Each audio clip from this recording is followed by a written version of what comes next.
इस पेपर को इंशाल्लाह आज और कल में कंप्लीट करके, 2 पेपर्स हैं इंशाल्लाह, कंप्लीट करते हैं इनको। ओके, कल मैं कोशिश करूंगा कि आप लोगों की क्लास चले इसी टाइम पे लूंगा, रोजे के बाद आफ्टर अफ्तार 8 बजे लूंगा। वैसे मेरा दोपहर में मूड है, संडे को दोपहर में ले लूंगा। ओके, अच्छा बेटा अब इधर आ जाए इस क्वेश्चन नंबर 1 के अंदर। क्वेश्चन 1 के अंदर देखिए बेटा क्या नजर आ रहा है, गिवन दैट लिमिट -2 से 0 फंक्शन की इज p है, क्या है लिमिट p, और 0 से 3 फंक्शन की लिमिट क्या है q, आपको गिवन है इस क्वेश्चन के अंदर। क्लियर? अब ये गिवन है आपको -2 से 3, आपने 2f of x की p और q के टर्म में निकालना है। बड़ा सिंपल, बड़ा आसान क्वेश्चन, बिल्कुल ऐसे ही क्वेश्चन आपके पेपर में आते हैं। सही है, अब आपने -2 से लेके 3 तक 2f of x और d of x इस फंक्शन की क्या वैल्यू निकाली इन द टर्म p। अब इसको मैं तोड़ सकता हूं इस तरह से, सबसे पहले तो 2 को बाहर निकाल दिया, 2 को बाहर निकाला, -2 से 3 लिखा और यहां पर क्या लिख दिया f of x और ये d of x। अच्छा मैं इसको इस तरह तोड़ सकता हूं, आप कहें सर क्यों नहीं तोड़ सकते आप? 0 से -2 से 0 ले गया मैं और मैंने f of x कर दिया और d of x, यानी इसको 2 और प्लस 0 से मैंने क्या कर दिया, 0 से मैं किधर ले गया, 3 ले गया और यहां पर क्या कर दिया, f x और d of x कर दिया। सही है बेटा, ये मेरे पास आ गया। अब ये 2 एज इट इज रहा। अब -2 से f of x, -2 से 0 का f of x क्या फंक्शन, इसकी वैल्यू क्या है हमारे पास, क्या गिवन है, p गिवन है। क्या गिवन है, p, इसकी जगह पे p लिख दी, कोई इंटीग्रेट नहीं किया क्योंकि ये पूरी चीज अकॉर्डिंग टू गिवन कंडीशंस, ये पूरी चीज किसके बराबर है, p के बराबर है, और ये पूरी चीज किसके बराबर है, q के बराबर है। ये पूरी चीज किसके बराबर है, q के बराबर है। अच्छा राइटिंग समझ में ना आए बेटा बता दीजिएगा, मैं थोड़ी सी खूबसूरत करने की कोशिश करूंगा। अच्छा ये किसके बराबर है, ये q के बराबर है। क्लियर? जब तेजी में लिख रहा हूं शायद गलती भी कर, सॉरी राइटिंग थोड़ी सी ऐसे लगे, नजर आपको सही समझ ना आए तो बता दीजिएगा। और ये आपके आंसर क्या आ जाएगा, जरा ऐसे लिख दिए 2 multiply by p plus q, p plus q, ये आपका बेटा पहले पार्ट का आंसर होगा। सिर्फ 2 मार्क्स का क्वेश्चन। क्लियर? क्वेश्चन समझ में आया कि नहीं आया आप लोगों को? बिल्कुल सिंपल सा क्वेश्चन था, इस तरह के क्वेश्चन मैंने करवाए हुए आपको। क्लियर? ओके, इसको मैं छोटा करता हूं। ओके बेटा अब आते हैं नेक्स्ट क्वेश्चन। इसी का क्वेश्चन नंबर 1 का हम करते हैं सेकंड पार्ट। ये फर्स्ट पार्ट था हमारा, ये कौन सा पार्ट था, 1 का फर्स्ट पार्ट, क्वेश्चन नंबर 1 का फर्स्ट पार्ट। ये क्वेश्चन 1 का सेकंड पार्ट। सेकंड पार्ट के अंदर कह रहा है कि m की वैल्यू निकालो जब ये आप कैसे, ये क्या 0 से -2, 0 से -2 m minus f of x और ये ब्रैकेट और ये d of x is equal to p minus 10, p minus 10, m की वैल्यू आपने निकालनी, कोई मसला ही है। अब देखिए दोनों पर इंटीग्रल अलग अलग कर दीजिए। अच्छा इस पर अलग कर दीजिए, इस पर आपने क्या किया, यहां पर क्या आया, ये m कांस्टेंट है, कांस्टेंट को बाहर निकालें आप, कांस्टेंट को बाहर निकालें, ये एम्प्टी हो जाएगा, 0 -2 और ये d of x ये हो जाएगा, और ये माइनस आप कैसे 0 -2 और ये f of x और ये d of x और is equal to p minus 10, क्या आ जाएगा, p माइनस 10। ओके बेटा यहां पर अगर देखें तो यहां पर इंटीग्रल m और यहां पर इसका इंटीग्रल क्या आ जाएगा, x आ जाएगा, x -2 और 0 आ जाएगा। अच्छा बेटा इस लिमिट को मैं चेंज करता हूं, इस लिमिट को -2 को नीचे ले आता हूं, 0 को ऊपर ले जाता हूं। सही है, लिमिट चेंज कर सकता हूं। अगर लिमिट आप चेंज करते हैं, ऊपर वाली लिमिट को नीचे, यानी ऊपर वाली वैल्यू को नीचे, नीचे वाली वैल्यू को ऊपर लिखेंगे, अगर आप ये काम करेंगे तो आपकी जब लिमिट चेंज होगी बाहर साइन चेंज हो जाएगी, यानी अगर साइन पॉजिटिव है नेगेटिव हो जाएगी, नेगेटिव है तो पॉजिटिव हो जाएगी। सही है बेटा, ये बात याद रखिए, यानी अगर आप लिमिट चेंज करते हैं तो बाहर माइनस क्रिएट हो जाता है, और अगर बाहर पहले का माइनस बैठा हुआ है तो माइनस माइनस प्लस हो जाएगा, प्लस बैठा हुआ प्लस माइनस माइनस हो जाएगा। सही है। अच्छा बेटा यहां पर पहले ये m आप बाहर ऐसे ही रहा, पहले -2 होगा फिर -0 और प्लस। अच्छा इस चीज की वैल्यू क्या है, अकॉर्डिंग टू आवर क्वेश्चन ये चीज किसके बराबर है, ये चीज बराबर है हमारे p के बराबर। ये किसके बराबर है, p, इसकी जगह p लिख दिया हमने। सही है, p is equal to p minus 10, p यहां पर भी प्लस है, यहां प्लस कैंसिल होगा, -2m और 0 तो कैंसिल होगा, -10 और ये कैंसिल होगा, m की वैल्यू क्या आ जाएगी, 5 आ जाएगी बेटा। बिल्कुल सिंपल सा क्वेश्चन था। क्लियर? ये आपका क्वेश्चन हो गया, ये क्वेश्चन नंबर आपका 1 था। अब नेक्स्ट क्वेश्चन पे आते हैं, क्वेश्चन नंबर 2। अब क्वेश्चन नंबर 2 के अंदर क्या कह रहे हैं, क्वेश्चन नंबर 2 के अंदर आपको कह रहे हैं, ये एक इंडेसिस दे रहा है, इंडेसिस फॉर्म के अंदर क्वेश्चन दे रहा है, कहते हैं एग्जैक्ट वैल्यू 4/9 की पावर x की एग्जैक्ट वैल्यू निकालनी है, यानी आपको गिवन क्या है 3 की पावर 2x प्लस 1 माइनस 9 की power x is equal to 16 multiply by 4x की पावर x माइनस। अब बेटा इसको क्या करना है, 4/9 बनाना है। अब 4/9 में बनाऊं तो बनाऊं कैसे, सही है। अब देखें मैं इसको ऐसे करता हूँ 3 की पावर 2x, सॉरी n नहीं x, 2x, एक मिनट, 3 की पावर क्या करूंगा, मोबाइल साउंड बंद कर दूं, ओके 2x इसको कर दिया मैंने, और ये 3 मैंने ऐसे कर दिया, और 9 है ना, 9 को 3 की पावर 2 लिखूंगा, और ऊपर x बैठा है, x 2x हो जाएगा, सही। ये आपके साथ, अच्छा ये 4 आपके पास, ये 16 ऐसे ही रहे, ये 4 की पावर x और ये 4 की पावर -1, क्लियर। इस तरह से स्प्लिट कर दिया। इन दोनों में से क्या कॉमन आया, इन दोनों में से कॉमन आएगा कि 3 की पावर 2x कॉमन आ गई, 3 की पावर 2x आपने कॉमन निकाल दी, सही है बेटा, इधर कोई प्रॉब्लम नहीं होगा आपको। अब यहां पर क्या बचा, 3 - 1, और यहां पर अगर आप देखें तो 16/4 और ये 4 की पावर x, और ये इससे कैंसिल हो जाएगा, सही है बेटा, और ये 3 और ये आपके 2x और ये 2 हो जाएगा, और ये आपके 8 और ये 4 की पावर x हो जाएगी, सही है बेटा, और 4/x लाना है, 4/x, ओके हो गया 4/x। अच्छा ये इससे कैंसिल हो जाएगा, ये आपके क्या गया, 4 आ गया। अच्छा ये इधर आ जाएंगे 1/4 और ये 4 की पावर x अपॉन 3 की पावर 2x, इसको इस तरह से लिख सकता हूँ, नहीं लिख सकता, आप कहीं क्यों नहीं लिख सकते सर आप, सही है। अच्छा फिर इसको मैंने इससे 4 की पावर x, इसको लेफ्ट राइट कर दिया, कोई मसला नहीं हुआ हमारे पास, हमने लेफ्ट राइट कर दिया, 3 की पावर 2 और ऊपर x ऐसे कर दिया, और इज इक्वल टू 1/4। अच्छा इसको होल पावर 4 और 3 की पावर 2 मतलब 9 होता, होल x कर दिया, इस तरह से कर देंगे, तो इसका आंसर क्या आ गया, 1/4। और कह रहे हैं हाँ ये तो पहला पार्ट हो गया, ये आपका कौन सा पार्ट हो गया, पहला पार्ट आपके पास हो गया, क्वेश्चन का फर्स्ट पार्ट आपके पास हो गया, सॉरी फर्स्ट पार्ट क्वेश्चन का, ये क्वेश्चन का फर्स्ट पार्ट हो गया। फिर कह रहे हैं कि x की वैल्यू मालूम करें 2dp के अंदर, x की वैल्यू मालूम करें 2dp के, सेकंड पार्ट देखें। अब सेकंड पार्ट है इस क्वेश्चन का, x की वैल्यू निकालनी, तो 4/9 और x 1/4। अब पावर को नीचे कौन उतारता है, लॉग उतारता है, पावर को नीचे कौन उतारता है, लॉग। LG लगाएं या ln लगाएं, आपकी अपनी चॉइस है, मैं ln लगाता हूं, ln 4/9 की power x is equal to ln 1/4, सही बेटा, पावर नीचे आई, और ये यहां पर क्या बचा, ln 4/9, clear, is equal to ln 1/4। अच्छा ये उधर जाके डिवाइड हो जाएगा, ln 1/4 डिवाइडेड बाय ln 4/9। अब कैलकुलेटर से कैलकुलेट कर ले, और आंसर को आपने इसकी 2dp में लिख दें, कैलकुलेटर से आपको कैलकुलेट करना है, 2 डेसिमल प्लेसेस पे आप लिख दीजिएगा, 2 मार्क्स का ये क्वेश्चन है, ये आप आगे खुद कर लीजिएगा, सही, कैलकुलेशन आप खुद कर लीजिएगा, क्लियर, और 2dp में आपने आंसर लेना है, क्योंकि उसको जो रिस्ट्रिक्शन, जिस तरह से क्वेश्चन में रिस्ट्रिक्शन अगर देते हैं ना, उस रिस्ट्रिक्शन को फॉलो करिए, जरा से रिस्ट्रिक्शन फॉलो नहीं की नंबर काटेगा आपको, मैं पहले बता रहा हूं, सही। एड मैथ्स में जरा थोड़ी स्ट्रिक्ट मार्किंग होती है एज कंपेयर टू मैथमेटिक्स, सही है। ओके बेटा क्वेश्चन नंबर 3 पे आते हैं, ओके अब आए क्वेश्चन नंबर 3। कोई मुझे बताएगा इस ये क्वेश्चन कैसे होगा, क्वेश्चन नंबर 3, कोई भी, एनीवन। देखिए कह रहे हैं द कर्व की इक्वेशन दे रहे, कर्व की द क्वाड्रेटिक इक्वेशन है, k is a constant. The पहले पार्ट में कह रहे हैं कि k की वैल्यू आप m की वैल्यू 1 ले लें, और express k in the term of c, k को c की टर्म में एक्सप्रेस करें, k को किसकी टर्म में, term of c which the line is tangent to the curve. पहला पार्ट किस तरह से करेंगे, जल्दी से मुझे कोई बता सकता है, कोई भी sir, y is equal to mx square plus 9x plus k, और y is equal to 3x plus c को इक्वल रखेंगे, और ना इसको b square minus 4ac निकालेंगे इसका। कौन सी कंडीशन में डालेंगे, b स्क्वायर माइनस 4ac, कौन सी 3 कंडीशंस है ना, कौन सी कंडीशन डालूंगा, greater than is equal to 0, आप रीजन देखिए, 2 मार्क्स क्वेश्चन आप डायरेक्ट भी कर सकते हैं, सही, देखिए मार्क्स पे देखिए, आपने जो वर्किंग करनी है ना, आपने जो शॉर्टकट करना है या लेंथी क्वेश्चन करना है, स्टेप शो करना है, वो नंबर्स को देखते हुए आपने करना है, सही। 2 मार्क्स हैं, आप डायरेक्ट कर सकते हैं, यानी कि ये 2 कर्व की इक्वेशन है और लाइन की इक्वेशन है, सही है।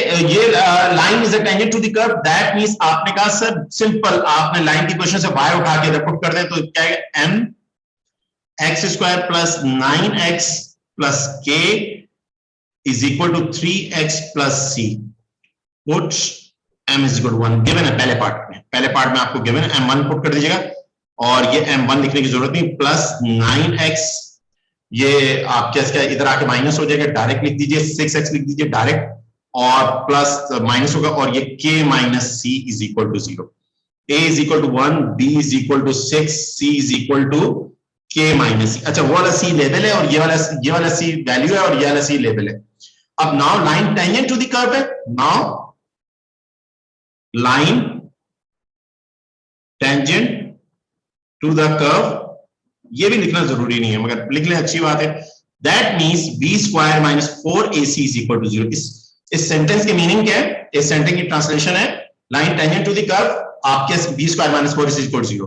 b कितना है? 6 का स्क्वायर माइनस 4, a कितना है? 1 है, c कितना है? k minus c। क्लियर बेटा? क्वेश्चन में क्या कह रहे हैं? k को c की टर्म में एक्सप्रेस करो, कोई मसला नहीं, हो गया एक्सप्रेस। अच्छा, minus 4 k minus c is equal to minus 36, सही, ये कैंसिल हो जाएगा और ये बेटा क्या आ जाएगा? k इज इक्वल टू 9 होता है, 4 9 9 प्लस c, ये बेटा आपका आंसर आ गया। पहले सिंपल सा क्वेश्चन था, 2 मार्क्स का था, मैक्सिमम 1 मिनट। अच्छा, सेकंड पार्ट में कह रहा है m की वैल्यू आप m is equal to k के बराबर ले लें। m की वैल्यू क्या ले लें? k की वैल्यू ले लें। Find the set of values of k, मालूम करें कर्व लाइक कर्व क्या करें? आपके m की जगह k पुट करना है और विच आपके set of values of k की वैल्यूज होता है with the curve lies completely above the x axis. क्या मतलब है? इस सेंटेंस के मीनिंग क्या है? इसकी ट्रांसलेशन क्या है? मुझे बताएं, इसकी ट्रांसलेशन क्या है जी? सर इसका मतलब है कि b square minus 4ac is less than 0। Good बेटा, बहुत अच्छे। देखिए मेरी बात याद रखिए, line tangent to the curve that means b square minus 4ac less than 0, also is equal to 0।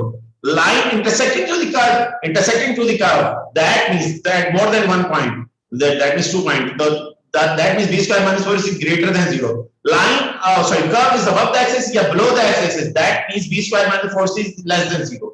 देखिए छोटी छोटी टर्म्स है, बच्चे इसमें परेशान हो जाते हैं, सही, कोई परेशान होने की जरूरत नहीं, सिंपल सिंपल बातें हैं, ये आपने फॉलो करनी है। गुड। अब आपके पास क्या है? इक्वेशन। अब आपके पास कर्व की इक्वेशन है, क्या एक्स एक्सिस अबव है। अब आपके पास क्या है? सेट ऑफ वैल्यूज ऑफ, इधर तक तो आपने बनाई हुई है और m ये आपने इधर c में ले लेता हूं और m की जगह k पुट कर देते हैं। m की जगह क्या पुट करेंगे? k पुट कर देंगे, ओके। और k की वैल्यू भी c टर्म में निकालेंगे। अब आपने क्या m की जगह क्या पुट कर दिया? Put m is equal to k x square plus 6x और प्लस k और माइनस c की जगह आपने क्या लिखना है? c की जगह k माइनस 9 लिखना है। c की जगह क्या लिखना है? c is equal to k minus 9, पूरी इक्वेशन k में रखनी है आपने, इज इक्वल। बात समझ में आ रही है कि नहीं आ रही? मैंने किस तरह से किया है, क्योंकि मैंने पहले पार्ट में निकाल चुका हूं, और ये k से k कैंसिल हो जाएगा, minus 9 is equal to minus 9, ये सॉरी प्लस 9 होगा, मैं माइनस 9 कर दिया, सही बेटा। तो आप एबीसी निकालें, a is equal to k, b is equal to 6, c is equal to 9। तो आपको पता है, आपको इसने कह दिया अबव द एक्स एक्सिस है, दैट मींस आप डायरेक्ट लिख दीजिए b square minus 4ac less than 0। b कितना है? 6 का स्क्वायर माइनस 4, a कितना है? k, और c कितना है? 9 है, लेस देन 0, सही बेटा। 0 सॉरी 9 लिख दिया गलती से, 0 है, ओके। अब आप क्या 36 और ये 36 के आप क्या हो जाएगा, और ये आप क्या हो जाएगा माइनस 36 के, और ये माइनस 36 और ये इससे कैंसिल हो जाएगा और के ग्रेटर देन 1 हो जाएगा, सही है बेटा। के की वैल्यू क्या आएगी? ग्रेटर देन 1 आ जाएगी। इनइक्वालिटी की प्रॉपर्टी, कोई भी नेगेटिव नंबर से मल्टीप्लाई डिवाइड करेगा, ऑपरेटर इन्वर्ट हो जाता है, सही है, ओके बेटा। ये वाला पार्ट भी हमने कर लिया, सेट ऑफ वैल्यूज ऑफ के हमने बात 1 से ग्रेटर होंगे, क्वेश्चन नंबर 3 भी हमने कर लिया। अब आते हैं एक और क्वेश्चन करते हैं। पूरा एक पेपर आपके पास पेपर है, जो बुक के अंदर पेपर्स पड़े हुए, 2 पेपर 1 है, 2 पेपर 2 हैं, तो इनके मैक्स जो क्वेश्चंस हैं वो हम करते हैं।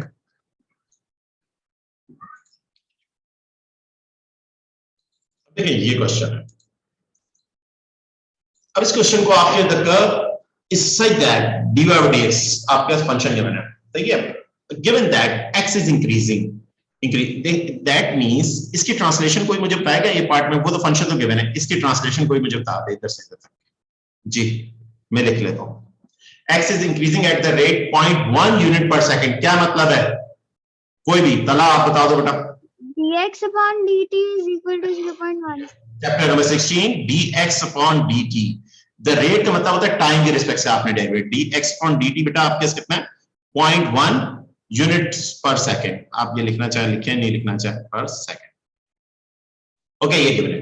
फाइंड आपने मालूम करना है rate of change of y, dy by dt मालूम करना है, dy by dt मालूम करना है व्हेन, जब x की वैल्यू क्या हो 4, x की वैल्यू क्या हो 4। बड़ा सिंपल सा 2 नंबर क्वेश्चन है, सही है। अब थोड़ा सा जारी बात है, मैंने ये जो फंक्शन है ये मेरे पास ये एक फंक्शन आपके साथ आ गया।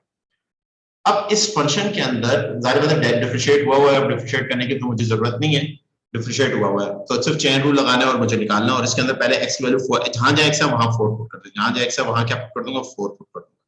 तो 3 प्लस √4 और ये 2 √4 और ये आपके क्या हो जाएगा स्क्वायर। तो ये बेटा क्या हो जाएगा 2 2 5 5 25 25/4 हो जाएगा, 25/4 ये आ जाएगा। और चेन रूल क्या होगा dy by dt is equal to dy by dx into dx upon dt। ये बात हो चुकी है चेन रूल। अब ये चेन रूल लिख दीजिएगा, अगर लिखना चाहे लिखें, नहीं लिखना चाहते नहीं लिखे, दिस इंप्लाइज के साइन आपने लगा दी, इनफ है। 25.4 आ गया बेटा, और ये कितना आ गया 0.1 है, 0.1 मींस 1/10 हो गया, 1/10 5 2 ज़ा और 5 5 सा, सही है। और 5.8 आप चाहें तो इसको यूनिट पर सेकंड। ये बेटा आंसर आ गया आपके पहले पार्ट का, आपका ये पहले पार्ट का आंसर है। क्वेश्चन बहुत ही सिंपल सा। अब देखें सेकंड पार्ट कहते हैं curve passes through this point. बेटा किंजा आप छोड़ दीजिए, आपने नहीं बोलना। कोई मुझे बताए कि तला आप बताओ यार बेटा, कोई भी बताए, आपने नहीं बताना ये बी पार्ट कैसे करेंगे, हम बी पार्ट को किस तरह से हैंडल करेंगे, कर्व की इक्वेशन कैसे निकालेंगे, क्या करेंगे, क्या बी पार्ट की। हम पहले dy by dx में x की ये डाला हुआ है हमने, तो हमारे पास वैल्यू उसकी आ गई, ये हमारा ग्रेडियंट हो गया 25/4।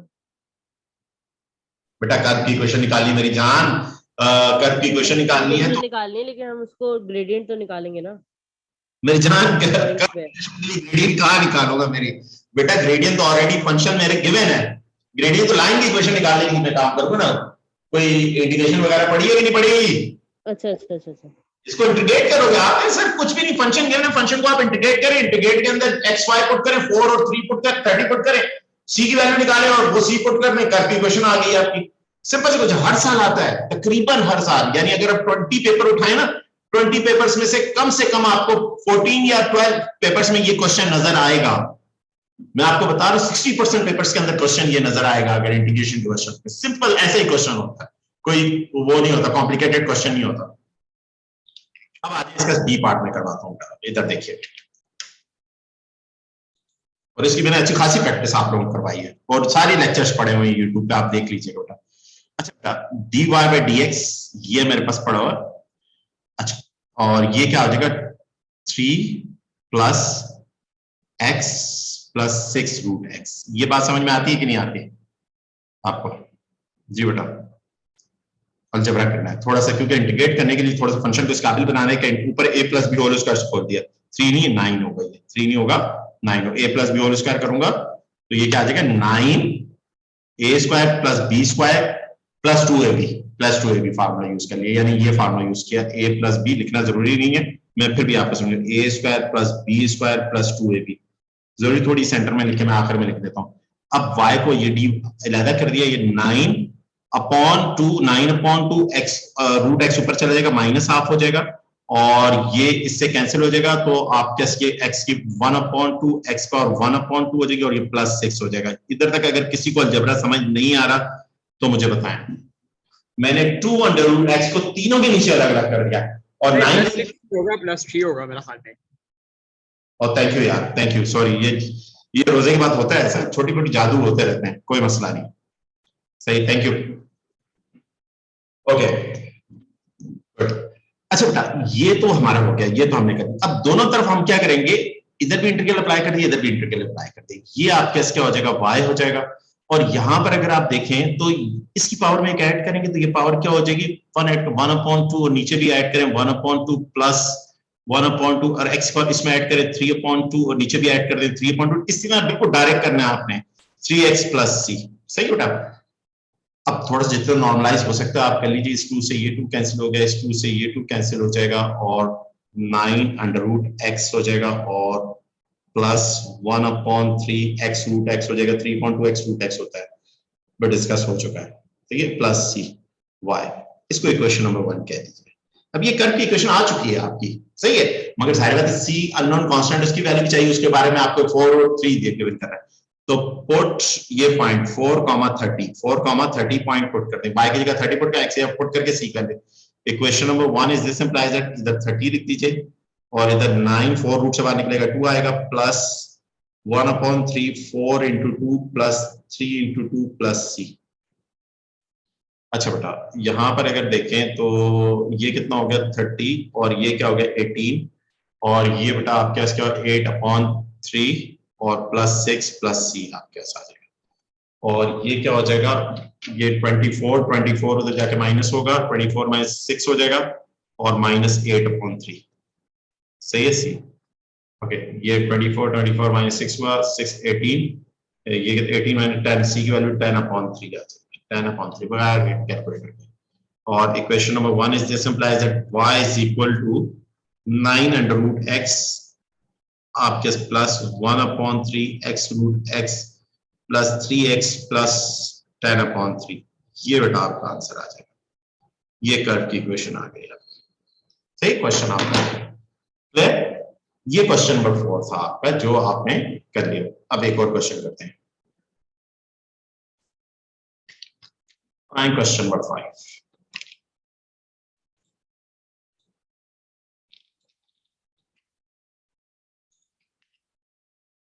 ओके बेटा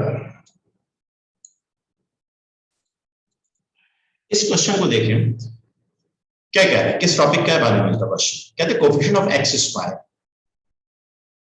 दिस एक्सप्रेशन, सही है, in this expression where n is positive integer is आपके क्या है 3/, the coefficient of x square आपके क्या 3/5 है और n क्या पॉजिटिव है, n क्या पॉजिटिव। कहते हैं n की वैल्यू बता, कोई मसला नहीं, कोई इशू नहीं, बहुत आसान क्वेश्चन है। अब आपको ये पहला पार्ट है क्वेश्चन नंबर 5 का 1 + x/5 की पावर n, इसको एक्सपेंड करना है। इसको क्या करना है तो ये आपके इसका 1 प्लस, सही 1 प्लस nc1। अच्छा nc1 अब नहीं लिखूंगा क्योंकि n कांस्टेंट की टर्म में, तो आप लिखें n/1 फैक्टोरियल, n/1 फैक्टोरियल और x5 plus n-1/2 factorial x/5 का स्क्वायर और प्लस डॉट। अब नाउ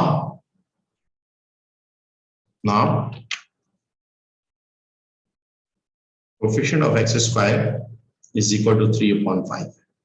क्या है 3/5 और इसमें देखें कोएफिशिएंट ऑफ x स्क्वायर क्या आ रहा है, इसमें कोएफिशिएंट ऑफ x स्क्वायर आ रहा है n-1/2 फैक्टोरियल मींस 2 होता है और 1/25 इज इक्वल टू 3/5 के बराबर। सही है क्लियर। ओके अब अलजेब्रिकली मैनिपुलेट 5 1 5 ये 5 से कैंसिल हो गया, ये 10 आया 10 उधर जाकर मल्टीप्लाई होगा n स्क्वायर माइनस n 10 और ये कितना हो जाएगा 30 हो जाएगा। कितना हो जाएगा 30 इधर आके माइनस हो जाएगा। अब इसके बेटा फैक्टर बनाने और n की वैल्यू से निकालनी है और क्या निकालनी है n की वैल्यू। अब factor banana 5 6 30 5 6 n square minus 6n plus 5n minus 30 is equal n common आएगा n माइनस 6 प्लस 5 कॉमन आएगा n माइनस 6 और आप कैसे n minus n plus 5 0।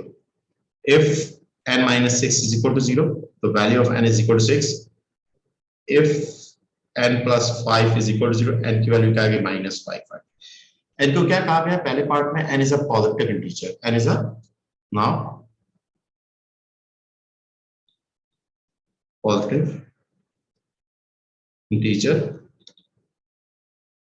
This implies that n is equal to 6, ये आपका answer आ जाएगा। या clear, ये 2 मार्क्स थे आपके, n की वैल्यू आपके साथ। Using the value of n, part 1 की n की वैल्यू यूज करते हुए, n की वैल्यू क्या है 6 आपके। फाइंड द टर्म मालूम करनी इंडिपेंडेंट ऑफ x, जो जिसमें x नहीं है, x की टर्म नहीं है। बड़ा प्यारा क्वेश्चन है सेकंड पार्ट, क्लियर। ये क्वेश्चन कैसे करेंगे आप लोग जी, ये क्वेश्चन मैं आप लोगों से पूछता हूं, ये क्वेश्चन कैसे होगा जी बेटा। इस क्वेश्चन को हम किस तरह से करेंगे, देखें बेटा, सबसे पहले हमें ये क्या 1 प्लस एक्स अपॉन 5 की पावर n, इसमें n की वैल्यू 6 पुट, और ये 2 माइनस 5 ऑन x का अगर आप इसको 2 माइनस 5 अपॉन एक्स को एक्सपेंड कर लेंगे तो हमारे पास एक टर्म मतलब अपॉन एक्स होगा और एक टर्म अपॉन एक्स स्क्वायर होगा। तो इसलिए 1 प्लस एक्स अपॉन 5 पावर 6 है ना, जो इसमें से हम लोग एक तो फर्स्ट टर्म ले लेंगे, एक सेकंड टर्म ले लेंगे और एक थर्ड टर्म ले लेंगे। उन तीनों को वहां से लेकर ना यहाँ वाले 3 टर्म जो एक्सपेंड करेंगे ना, उनसे मल्टीप्लाई कर देंगे और फिर एंड रिजल्ट को प्लस कर देंगे, वो इंडिपेंडेंट हो जाएगा। बिल्कुल सही कह रही है पिंजा आप, बिल्कुल सही। देखिए बेटा, इसको थोड़ा टेक्निकली हैंडल करना है हमने। टेक्निकल हैंडल किस तरह से करना है कि जरा थोड़ा हमारा टाइम भी सेव हो और हम जल्दी से इसको कर भी सकें। सही है, 6 पावर का कोई मसला नहीं, 7 टर्म तक दे, और कॉन्सेप्ट को भी हमने हैंडल करना है। देखें, अगर इसको देखें तो 1 प्लस b है, 1 प्लस b है तो 6c1 है आपके पास, 6c1 हो जाएगा और x अपॉन 5 आ जाएगा, और प्लस क्या होगा 6c2 होगा, x अपॉन 5 का स्क्वायर हो जाएगा। सही है, और प्लस 6c3, 3 तक ले जाएं, 3 तक 6c3 x अपॉन 5 का क्यूब हो गया। सही है, क्यूब तो आएगी नहीं नेक्स्ट टर्म में। सही है, तो आगे टर्म होंगी, बट आपने अभी इधर होल्ड कर ले। इसको भी ये टर्म करने की भी जरूरत नहीं थी, मगर फिर भी मैं एक चीज समझाने के लिए इस टर्म को एक्सपेंड किया। टोटल 7 टर्म आएंगे, टोटल 7। मैंने आगे की टर्म नहीं निकाली, मुझे निकालने की जरूरत नहीं, उनकी जरूरत नहीं पड़ेगी, क्योंकि क्यूब की जरूरत नहीं पड़ेगी तो 4 की भी जरूरत नहीं पड़ेगी, 4 की नहीं पड़ेगी तो 5 की नहीं पड़ेगी। क्यों नहीं पड़ेगी, वो उसका आंसर मैं थोड़ी देर में देता हूं। अब इसको एक्सपेंड करता हूं, इसको मैं a plus b whole square के फॉर्म से एक्सपेंड कर देता हूं, क्योंकि वो फॉर्म बाइनोमियल सोचूं, a plus b 4 plus minus आपके इसके 5 टू द 10 20 अपॉन x हो जाएगा, और प्लस 25 अपॉन x स्क्वायर हो जाएगा। अब देखिए, वो कौन सी टर्म है जिनको मल्टीप्लाई करने से x ना हो, वो टर्म जिसमें x ना हो, इंडिपेंडेंट ऑफ x का मीनिंग ये है, वो टर्म जिसमें x ना हो। तो 1 जब देखें, 1 जब मल्टीप्लाई, ये वाला 1 जब 4 से मल्टीप्लाई करेगा, वो टर्म आएगी जिसमें x नहीं होगा, 1 4 जा 4 हो जाएगा, 1 4 जा 4 हो जाएगा, एक ये टर्म आ जाएगी। और फिर ये वाली 6c1 में 6 upon 5 multiply by 20 upon x, ये आपस में मल्टीप्लाई करेंगे, यानी 6 अपॉन 5 मल्टीप्लाई बाय -20, ये मल्टीप्लाई करेंगे तो x एलिमिनेट हो जाएगा, x नहीं आएगा। क्लियर? इसके अलावा अगर जरा गौर से देखें, अगर कोई भी, और फिर ये देखें 62, अब 62 मैं निकालता हूं, 62 कितना होगा, 62 मेरे पास होता है 3 डिवाइडेड बाय 25, 3 डिवाइडेड बाय, ये बेसिकली इसका कोएफिशिएंट क्या है, 3 डिवाइडेड बाय 25, 3 डिवाइडेड बाय 25 को अगर मैं इससे 25 अपॉन x स्क्वायर से मल्टीप्लाई करूं तो x स्क्वायर से x स्क्वायर कैंसिल हो जाएगा, मल्टीप्लाई बाय 25, तो x एलिमिनेट हो गया, यानी x नहीं होगा। सिर्फ ये 3, और इस टर्म की तो मुझे जरूरत ही नहीं थी, इस टर्म की और इससे अगली टर्म्स की मुझे जरूरत नहीं थी एक्सपेंड करने की। सही है, तो कहने का मतलब ये है कि शुरू की फर्स्ट 3 टर्म तक जो मैंने शुरू ऊपर भी एक्सपेंड किया था, फर्स्ट 3 टर्म एक्सपेंड करूंगा, और इसको a plus b a minus b whole square से एक्सपेंड करूंगा, सिर्फ उन टर्म को मल्टीप्लाई करूंगा जिसमें x नहीं आएगा मल्टीप्लाई करने से। सही है, दैट इज इंडिपेंडेंट, सिंपल, ये आपने सिंपल कर देना है, सिर्फ उन्हीं टर्म्स को मल्टीप्लाई करना है, और इसको आप कैलकुलेट कर देना 4, और ये 5 4 सा -24 हो जाएगा, ये कैंसिल हो जाएगा, +3 आ जाएगा, और ये -17 आपके पास आ जाएगा, वो टर्म क्या होगी, -17। सही है बेटा, समझ में आया कि नहीं आया क्वेश्चन? ये वो शॉर्टेस्ट अप्रोच है जिससे आपने करना है क्वेश्चन। क्लियर? समझ में आया ये क्वेश्चन आप लोगों को? ओके, चलिए, अच्छी बात है अगर समझ में आया। अब देखें, एक क्वेश्चन आया कोऑर्डिनेट में।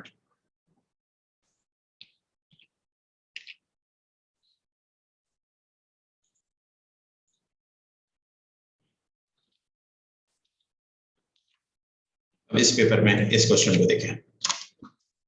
ठीक है बेटा, ये क्वेश्चन है। इस क्वेश्चन के अंदर कह रहे हैं the diagram A B C D points, सही है, कोऑर्डिनेटेड है, फोर साइडेड फिगर है, फोर साइडेड फिगर है आपको गिवन है, और इन विच एडी आप जस्ट है एडी पैरेलल है किसके, एक्स एक्सिस के, यानी एडी का ग्रेडियंट 0 होगा, सही है, और ओ इज द ओरिजिन और डीई वाई आप जस्ट है D is perpendicular bisector of BC, लग नहीं रही डीई, सॉरी डी लग रही है, कहते हैं डी लाइन परपेंडिकुलर बाइसेक्ट कर रही है, परपेंडिकुलर बाइसेक्टर है। अब देखिए बड़ा प्यारा क्वेश्चन है कोऑर्डिनेट ज्योमेट्री का, ये परपेंडिकुलर बाइसेक्टर है, सही है, डीई लाइन आप क्या बीसी का। तो सबसे पहले कह रहे हैं डीई की इक्वेशन निकाल लो, बड़ा आसान क्वेश्चन है, कैसे निकालेंगे आप लोग, बड़ा आसान है, कुछ काफी दफा ऐसे क्वेश्चन हमने किए हुए हैं। डीई, अब हमारे पास क्या है, डी पॉइंट भी है, आप क्या डी लाइन की इक्वेशन निकालनी है, तो बीसी का ग्रेडियंट का फॉर्मूला लिखूंगा y2 minus y1 upon x2 minus x1, तो मैं क्या करूंगा, ग्रेडियंट ऑफ बीसी निकालूंगा, वो कितना आएगा 10 माइनस 6 4 प्लस 2 4 अपॉन 6, तो m1 क्या आ जाएगा 2 अपॉन 3 आ जाएगा। नाउ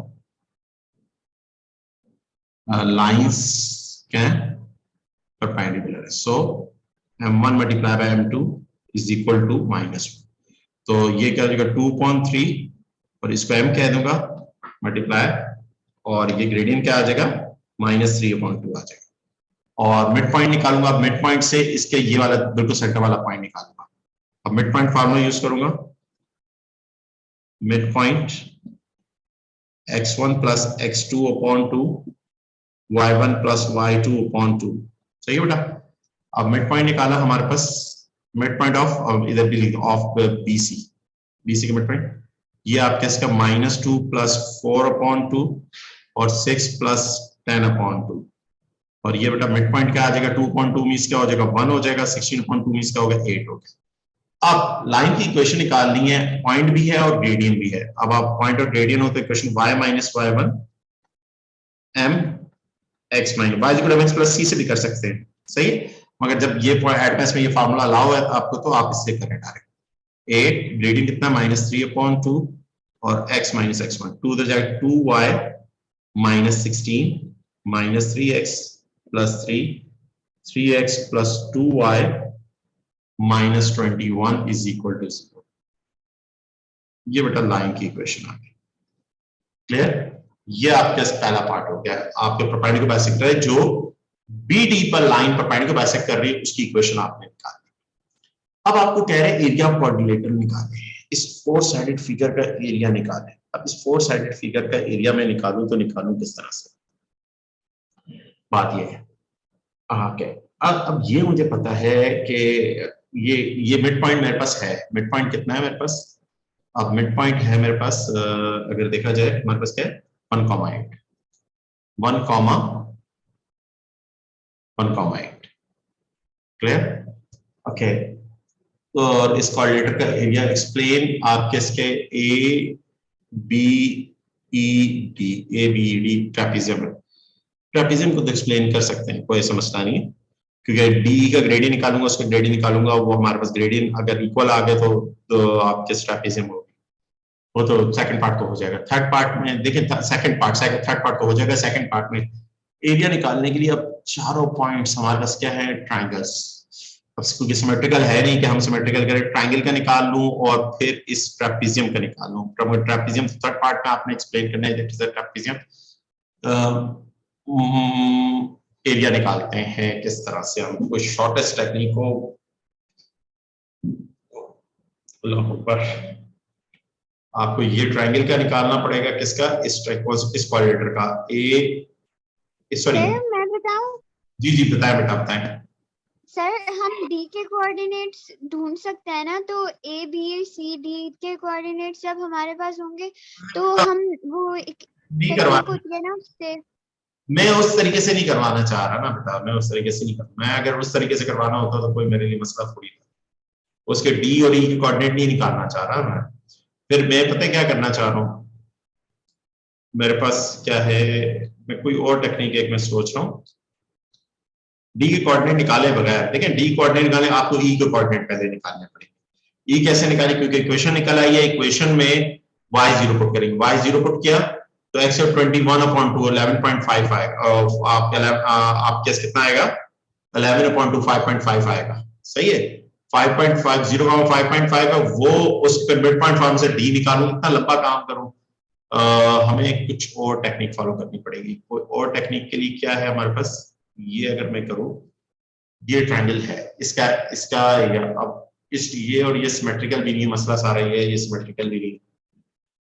अब हमारे पास क्या है, ये दोनों पैरेलल है, ये दोनों पैरेलल है, नंबर कम है ना इसके, ये पैरेलल है, परपेंडिकुलर डिस्टेंस भी हमारे पास हमें पता चल जाएगा, वो इशू नहीं है, डिस्टेंस फार्मूला भी यूज करना पड़ेगा। Okay okay okay okay okay coordinator,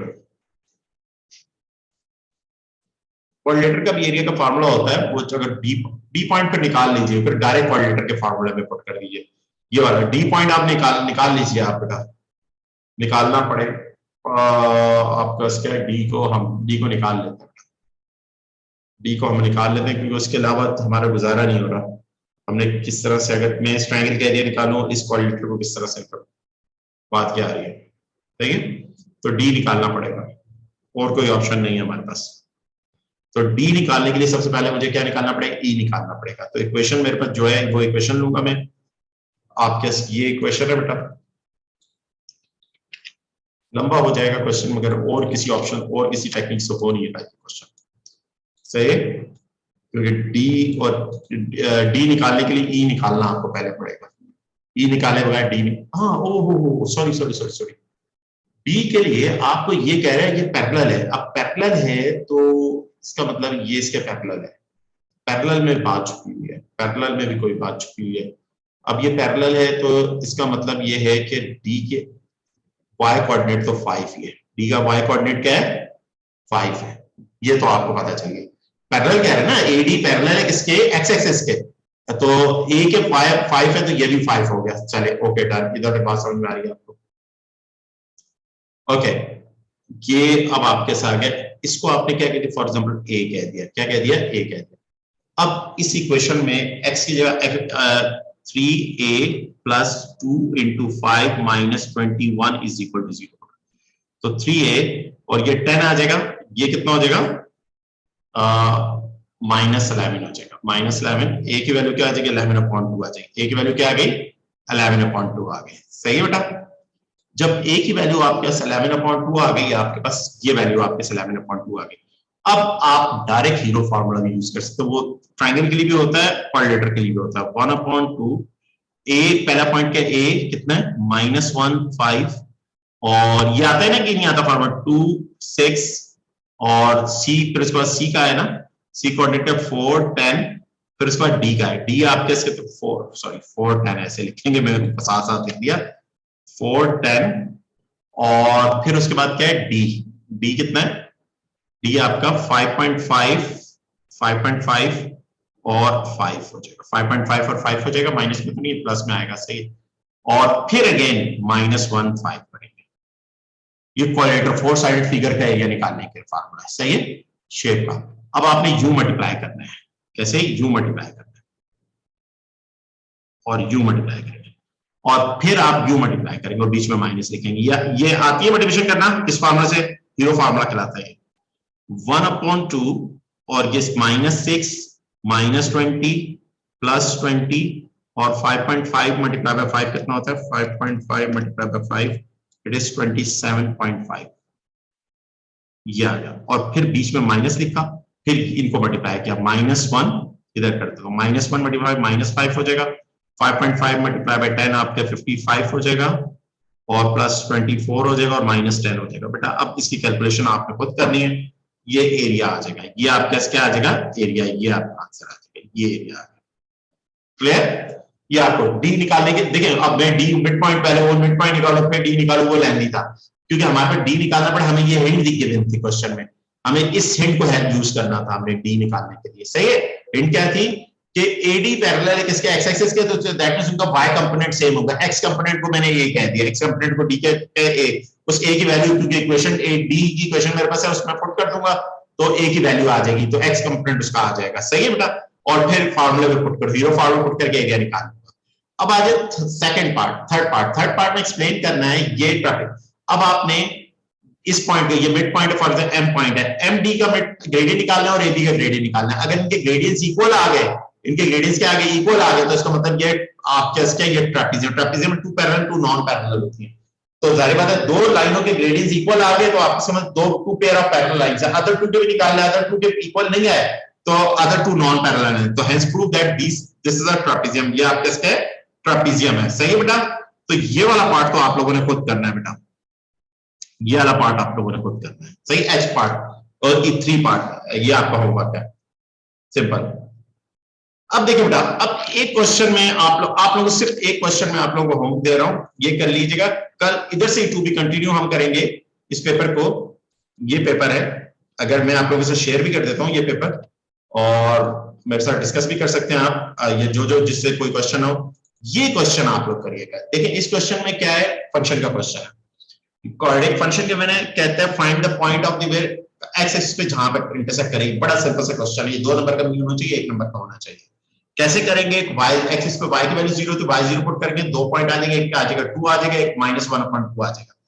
तो आपके 1/2, 0 और 2, 2 पॉइंट्स आ जाएंगे, पहला पार्ट हो गया। सही, explain the highest point on the curve, यानी टर्निंग पॉइंट आपको बता रहे हैं, कह रहे हैं जो टर्निंग पॉइंट है वो ये करो, ये है, एक्सप्लेन करो टर्निंग पॉइंट ये है। तो आप टर्निंग पॉइंट निकाल लें और टर्निंग पॉइंट निकाल के बता देंगे ये पॉइंट है टर्निंग पॉइंट। सही, कर्व का। ओके, और स्केच करिए, स्केच करना भी आपको आता है, मॉडुलस का भी आपने, किंजा ने पूछा था क्वेश्चन, स्केच नॉर्मल बॉडी को स्केच करिए और उसके एक्सेस से ब्लो को ऊपर ले जाइए, शफल कर दीजिए, और आपके पास फिर कह रहे हैं सॉल्व करो इसको। अब इसको सॉल्व क्या करें, मॉडुलस हटता है, दूसरा प्लस माइनस आता है, तो ये सॉल्व करना भी आपका होमवर्क है। सही है, सॉल्व आप ग्राफिकली भी कर सकते हैं, पार्ट 3 को यूज करते हुए स्केचिंग से भी सॉल्व कर सकते हैं। सही है, स्केचिंग से सॉल्व करना, क्योंकि 1 मार्क्स का स्केचिंग से सॉल्व करना है, एनालिटिकल सॉल्व नहीं करना आपने। और बी पार्ट के अंदर वो भी स्केचिंग की हेल्प से आपने करना है, 4 डिस्टिंक्ट रूट्स हैं, स्केचिंग की हेल्प से करना है आपने। सही है, तो ये क्वेश्चन में 7 आपका होमवर्क है। पेपर में आप लोगों से शेयर कर देता हूं, ये आपके 2 पेपर हैं बेटा, ये आपके 2 पेपर्स हैं। अच्छा, 2 पेपर्स में कुछ क्वेश्चन ऐसे हैं जो आपके कोर्स में एक कितना क्वेश्चन नंबर, पेपर 2 का क्वेश्चन नंबर 2 आपके कोर्स का नहीं है। सही है, और आपके पास और बाकी से ये भी है, ये भी है। मैंने आपको क्वेश्चन सेंड किया है, प्लीज वो समझा दें। अच्छा बेटा, वो क्वेश्चन आपको समझा, आपने कुछ, हाँ एक भेजा, ट्रिग्नोमेट्री का भेजा क्वेश्चन, वो एक लड़के ने भेजे, पता नहीं नाम क्या उसका, ये वाला क्वेश्चन बेटा, ये क्वेश्चन नंबर 5 जो नजर आ रहा है, 1 मिनट में इसको, ये क्वेश्चन आप कह रही है बेटा, yes sir. Find the possible values of C possible values बताए, लाइन क्या कहता है, ये तो आसान है बेटा, कोई मसला थोड़ी है। y is equal to C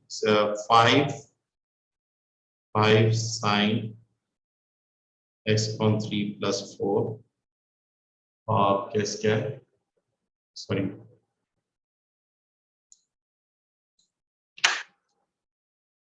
is equal to c।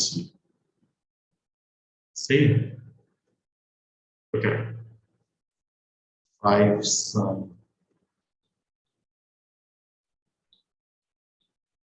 कौन सा क्वेश्चन आपने निकाला है, ट्रिग्नोमेट्रिक है। सही है, पास्ट पेपर में यही है, एक सेकंड में ईयर बताती हूँ। 2021 के अक्टूबर नवंबर का है। लाइन कह रहे हैं टेंजेंट टू द कर्व है, line is a tangent to the curve, that means is asymptote है, एसिम्प्टोड है, तो आप क्या कह रहे हैं, सी की पॉसिबल वैल्यूज बताएं, सी की पॉसिबल वैल्यूज। अब ये लाइन आप क्या कह रही हैं, सी की पॉसिबल वैल्यूज आपने बतानी है, लाइन है 2021